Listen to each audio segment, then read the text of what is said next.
The other breaking news story of the day is the travel ban imposed by the Trump administration Friday evening. There's a demonstration happening in Ottawa outside the U.S. Embassy right now. Hundreds of people forming a human chain, arm in arm, outside the U.S. Embassy. That started at noon. We'll get more on that from Joanne Schnur a little bit later in the program. Jen Pritchard from CFRA is there as well. Really the first large-scale protest in our community since this news broke Friday about this travel ban. The U.S. president signed an executive order that keeps refugees from entering the United States for 120 days and bars entry to immigrants from 7 predominantly Muslim nations for the next 90 days. The countries affected: Iran, Iraq, Syria, Sudan, Libya, Yemen, and Somalia. President Trump said over the weekend, quote, "This is about terror and keeping our country safe." And that's where we bring in Professor Elliot Tepper, Distinguished Senior Fellow, Norman Paterson School of International Affairs at Carleton. Good afternoon, Professor. Good afternoon, Rob. What a complicated story. Yeah. It's about keeping our country safe. Will it work? Well, I've kind of broken this into two sides. On the one hand, on the other hand. Okay. On the one hand, I think this is really all about domestic politics. On the other hand, I think it has a lot of geopolitical implications and the future role of the United States and, some implications for Canada. But on the first one, this is all about domestic politics. If you're a Trump supporter, this is a very logical and a very welcome development. He said, I campaigned on this issue. I've got a mandate on this issue. This is, according to his supporters, this shows he's a president who takes action, who will keep America safe. There is something going on, as he said. We have to put a pause until we figure it all out. Now, he also points out, and his supporters, that that country list you just gave, it was actually drawn up by the Obama administration. Excuse me. That there are unsafe countries in the world. This is the list. Obama drew it up, but he acted. Yeah. Now, he says, quote, "To be clear, this is not a Muslim ban, as the media is, quote, falsely reporting." What do you think about that? Well, if you're not a Trump supporter, then undeniably this is a ban on Muslims. We now have a front-page story. I picked this up elsewhere, but a front-page story of one of our major papers pointing out that Rudy Giuliani got a phone call. This was an early supporter of Donald Trump, saying, "Rudy, figure out how I can make a ban legal." And because, it's unconstitutional to ban people on the basis of religion. So what we see in front of us is the response that came up. No, they say that it's not about Muslims, it's all about terrorism, and these are unsafe countries. But still we're going to favor Christians who come from those countries. Well, this is a Muslim ban, anybody who's looked at it, and except for his supporters, that this is clearly a way to ban Muslims without saying you're banning Muslims. And this has Steve Bannon's fingerprints all over it. And why do you say that, Professor? And maybe expand on who he is. Steve Bannon is the closest advisor, as we're discovering. And in fact, that's one of the implications of this story, is that Steve Bannon, who is really an obscure figure in American activism on the extreme right, he inherited and transformed an online channel, Breitbart News, which really traffics very heavily in conspiracy theory, white nationalists. He's been accused of being an anti-Semite by his former wife. He said, no, it's just my platform happens to give space for them. So he's been a very controversial figure, but he took over co-management of the Trump campaign at a very key time when the campaign was floundering, and he and Kellyanne Conway really brought this home for the president by crafting a message that really reached out to a lot of people. And as I say, the people who support Trump can say he's delivering. But Steve Bannon's primary method of operation is to stoke fear and to say that only Trump can answer the fears that are raised. So It's midnight in America, not morning in America, and we have the man to fix it. That's basically the Steve Bannon appeal.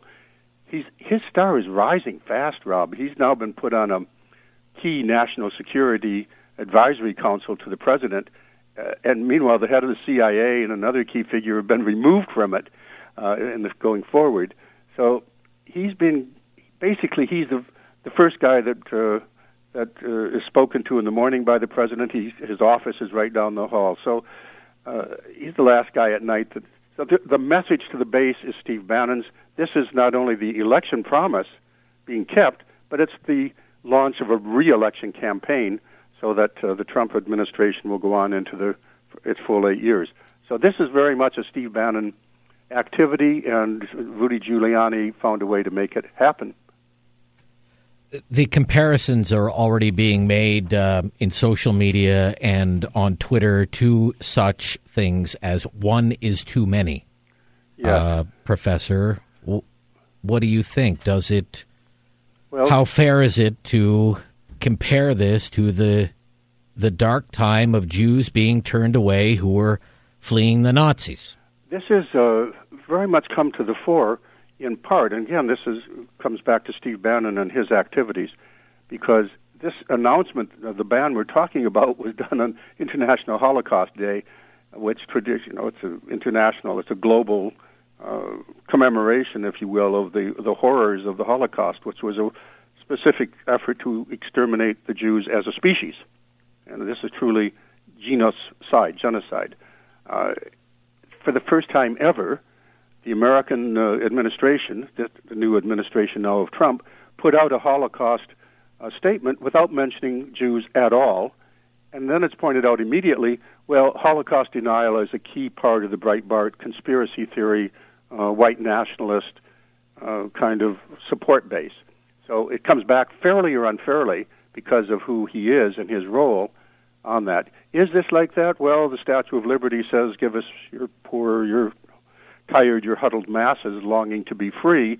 And right now, I guess people are saying, put out something shorter like get lost.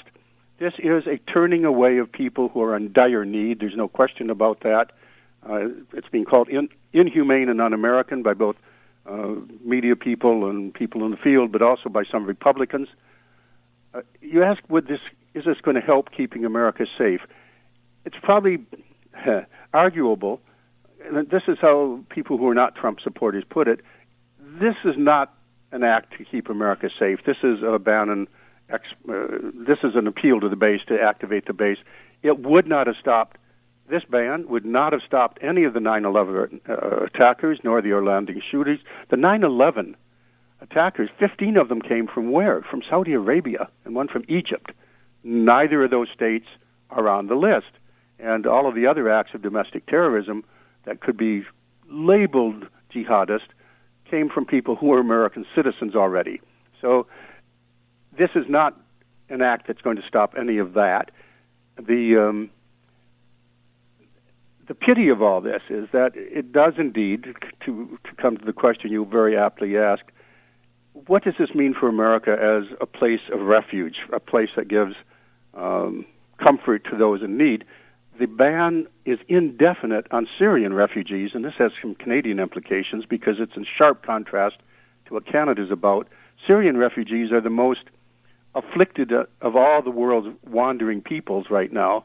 It's those. They are fleeing from the regimes that the Trump administration says they oppose, the ISIS and also the Syrian regime itself. These are people in dire need. They're being turned away. What are the Canadian implications? We heard from Canada's immigration minister yesterday, flanked by senior staff members. Ahmed Hussein, mere weeks into the role, said that permanent residents of Canada can still enter the United States provided they have a valid Canadian permanent resident card and a passport from one of the 7 affected countries, and confirmed that dual citizens with a Canadian passport are also allowed into the United States. But to me, watching this unfold over the weekend, Professor, I'd like to know what you think is how this caught Canadian officials just completely off guard, came out of nowhere, despite it being an election promise, and here you had Canadian officials scrambling for answers about a decision that affects tens of thousands of their own citizens. Well, it also caught the entire American establishment responsible for security off guard as well. So Secretary of Defense, Homeland Security, none of those people were consulted, apparently, about what was coming or the drafting of it. In terms of Canada, look at the symbolism. We have a Somali immigrant who's our Minister of Immigration. Somalia is one of those countries. So let's switch hats briefly to what this means, I think, overseas, including for Canada, because I think this action, moving away from domestic U.S. politics, has enormous implications for the geopolitics of the world and the future of the U.S. In terms of Canada, Canada is one of those countries. The question you raised specifically on, who can travel and who can't, that's being looked into, clarified by Canadian officials. And I think you've read out the most recent clarification. Yep. But that will continue to be examined. More broadly, what does this action say about America and its role in the world? And what does it mean for Canada? Well, let's start with ISIS and move to Canada. In terms of defeating ISIS, which is job number one according to the incoming Trump administration, we have two sides of why this is a negative in regard to defeating ISIS. On the one hand, ISIS was clearly on the way out. The Obama coalition, which Canada is part of. So we are affected by what goes on in the fight against ISIS. That was succeeding. ISIS was on the ropes. It was losing its luster, its appeal to foreign recruits because, they're not winners, they're losers. And once you start to be a loser, you start losing your recruiting power. And clearly this gives a breath of fresh air, wind in the sails of ISIS, because now ISIS can go back to its traditional line, America hates Muslims, we're the ones who can defend you. So as a recruitment base for ISIS and giving them a reprieve, it's there. But also, the fight against ISIS involves Iraq and Iran. So Iraq is crucial for the fight against ISIS. Yes. And they've just been slapped in the face. How cooperative are they going to be? How cooperative will the Sunni population of Iraq be? They are also crucial since ISIS is drawing from disaffected Sunnis in Iraq and in Syria. So this is really complicating the fight against ISIS. But the bigger picture to me is this, and again it affects Canada. America seems to be abdicating its role as leader of, the free world, as the dominant player that sets the agenda. The moral authority. The moral authority. Moral authority and military authority. Yes. And, we are the kind of country you want to come to. We're the kind of, America what President Reagan used to call the shining city on the hill. The shining city on the hill and morning in America. This is not a shining on the hill moment for America. It's just the opposite. And this has we're not talking about something that happens overnight, but overnight we see the reaction. America is no longer presenting itself as the, shining city on the hill. Other countries are eagerly going to jump into the fray of attracting the best, the brightest, and Canada is wonderfully positioned to do so because we've maintained our open and inclusive. The Prime Minister just said we value diversity. We're a country of diversity. America has always said we're a country of immigrants. They don't say that anymore under the new administration. Isolationism and actions by Trump like this one, the ban, is both a challenge and an opportunity for Canada. The challenge is this. We have to stay in America's good graces, Canada, in terms of trade. An isolationist regime that's going to spend $1 trillion, among other things, $1 trillion in infrastructure, if we get frozen out of the Buy America kind of policies, it's going to hurt us. But a lot of effort, good creative effort's been put on showing that America will benefit by good trading, economic relations with Canada. What are the risks to Americans abroad, Americans who live in Iran or Iraq or any of these other countries that are part of this travel ban? Well, Could there be reprisals? It's been for many years, it's been quite an advantage to stitch a Canadian flag on your travel gear. Sure. for that reason. This can only give even further anti-American boost to not just individual countries like Iran. And by the way, there's going to be big pushback, I think, by American business on this. American business wants to get in on the Iranian business. And there's already Americans there, and Iran is already saying, if you won't let our people in, we're not going to let your people in. So there's financial implications, but the entire Muslim world now can say, America's not safe for you. And Americans in turn aren't safe with us. So it puts Americans in danger, it puts American trading relations in danger. But most importantly of all, as I said, it's a symbol, a signal, a bullhorn saying America is not the America it used to be. It's time for the whole world to look after itself, because that's the world we're in now. America's looking after itself. So countries like Canada and all others around the world are now going to say, what about our alliances? Mm-hmm. Well, if it's every state for itself, how are we going to act?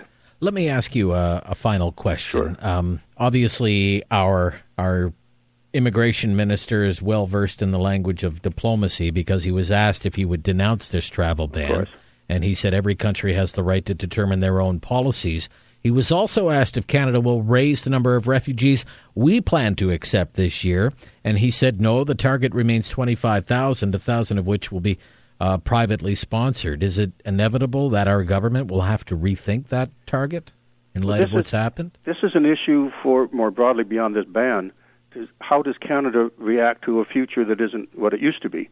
We used to be very much in step with America under the Obama administration. That is, the Trudeau government and the Obama government were in step with each other, and now definitively out of step on all kinds of things: immigration, the environment, what to do about minorities. So how Canada can trim its sails while staying true to itself is the big challenge of the current government in Canada. Okay. Good to hear from you, Professor. Thank you. Thank you, Rob. Thank you. Yeah, very generous with his time today. Elliot Tepper, Distinguished Senior Fellow at the Norman Paterson School of International Affairs at Carleton.